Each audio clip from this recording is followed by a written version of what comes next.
When you strip a season down to its smallest moments, the ones that don't make highlight reels or national debates, you often find the clearest signals of where a team is actually headed. Not the wins everyone remembers. Not the losses everyone overreacts to. But the quiet decisions inside a single game that reveal trust, intent, and long-term vision. One of those moments happened in a game most people have already forgotten, yet it tells us a lot about how Kansas City is thinking about its offense moving forward.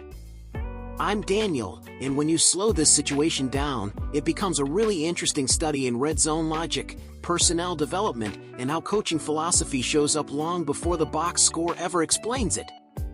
The game itself didn't feel significant on the surface. A low-scoring loss, late in the season, against a struggling opponent. But early in that game, something subtle happened in the first quarter that deserves more attention than it got. Kansas City opened a drive and made a deliberate choice to funnel the offense through Brashard Smith. Not once. Not twice. 4 of 5 snaps went directly through him. That doesn't happen by accident, especially not in a system as structured as Andy Reid's. From a situational football standpoint, that sequence tells us the staff wasn't just calling plays to survive a meaningless stretch of the schedule. They were gathering information. They were testing how a player responds when the defense knows what's coming.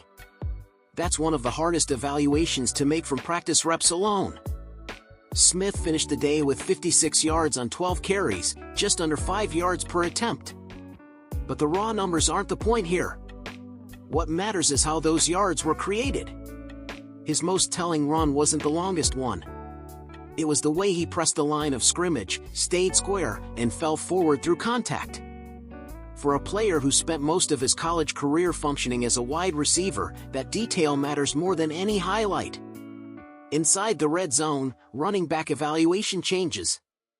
There's less space. Defensive pursuit angles tighten. Gaps close faster. You're not grading speed in the open field anymore. You're grading decisiveness, pad level, and timing with the offensive line. That's why giving Smith early touches wasn't about seeing if he could break a long run. It was about seeing whether he could operate within structure. This also connects directly to Kansas City's broader roster context. With questions surrounding veteran backs and long-term depth, the staff had every incentive to find out what Smith could be in real game conditions. Not as a gadget player. Not as a receiver in motion. As a true back, aligned in the backfield, responsible for reading blocks and protecting the integrity of the offense. Smith himself acknowledged that this transition matters to him. Moving from receiver to running back isn't just about learning new footwork.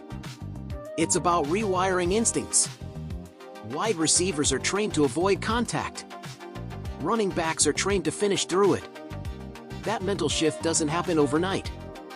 This is where coaching influence becomes critical, and it's impossible to talk about Smith's trajectory without discussing the return of Eric Bieniemy. From a red zone and situational perspective, Bieniemy's value has always shown up in how young skill players learn to finish plays, not just execute assignments. If you look at Bieniemy's past work with developing backs, a consistent theme emerges. He emphasizes what happens after contact.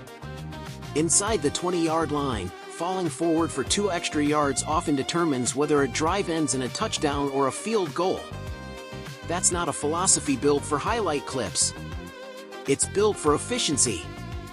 When Bieniemy talks about finding 4.5, he's really talking about reliability. In situational football, a 4-yard run on first down inside the red zone forces the defense to stay honest. It keeps play action viable. It widens throwing windows for players like Travis Kelce, who thrive on timing and leverage rather than raw speed. This is where the connection to Kansas City's overall offensive identity becomes clear. Patrick Mahomes is at his best when the offense stays unpredictable. That unpredictability doesn't come from trick plays. It comes from credible balance. When defenses have to respect the run near the goal line, Mahomes gains extra fractions of a second. Those fractions are often the difference between a throwaway and a touchdown. Over the course of Mahomes' early seasons, Kansas City's red zone efficiency leaned heavily on improvisation. Scrambled drills. Broken plays. Extended snaps. Over time, especially through playoff runs and Super Bowl moments, the offense evolved. The emphasis shifted toward structure, sequencing, and controlling defensive reactions. That evolution is why the development of a player like Smith matters. He doesn't need to become a star. He needs to become dependable. Inside the red zone, dependability compounds. One efficient run leads to a favorable down and distance. That leads to a play-action look. That creates space for Kelce or a quick outlet. The entire chain starts with the run being respected. It's also worth noting how defenses behave differently inside the 20. Safeties compress. Linebackers step downhill faster. Passing lanes shrink. That environment rewards runners who hit the hole decisively and finish forward. Smith's performance, while modest statistically, showed signs of adapting to that reality. From a coaching lens, this game functioned almost like a live-fire drill. How does Smith handle volume? How does he respond after contact? Does his pad level hold late in the drive? Those are questions that matter far more than total yardage.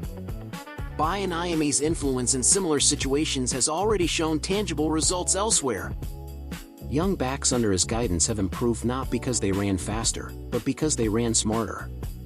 They learned how to finish runs, how to protect the football, and how to turn modest gains into drive-sustaining plays. For Kansas City, that's the missing connective tissue between explosive passing and consistent red zone scoring. You don't always need creativity near the goal line. Sometimes you need conviction. A back who will press the hole, accept contact, and keep the offense on schedule. Looking forward, the takeaway isn't that Smith has already secured a major role. It's that the organization clearly sees him as part of the next evaluation cycle. Giving him early touches in that context wasn't a reward. It was a test. And from a process standpoint, he passed enough of it to justify further investment. This moment also reinforces how the Chiefs approach roster development differently than most teams. They don't wait for desperation to create opportunities. They create opportunities to gather information, even in games that feel inconsequential from the outside. When you study this sequence through a red zone and situational lens, it becomes less about one player and more about system continuity. Andy Reid's offense thrives when each piece understands its role in high-leverage moments. Bieniemy's return strengthens that teaching pipeline. And Smith sits right at the intersection of those ideas. So while most fans will forget the score of that game, the staff won't forget what they learned from those early snaps. They saw a player taking real steps toward becoming a functional running back in the most demanding part of the field. From a red zone kingdom perspective, that's the real story. Not hype. Not headlines. Just the quiet accumulation of evidence that shapes future decisions.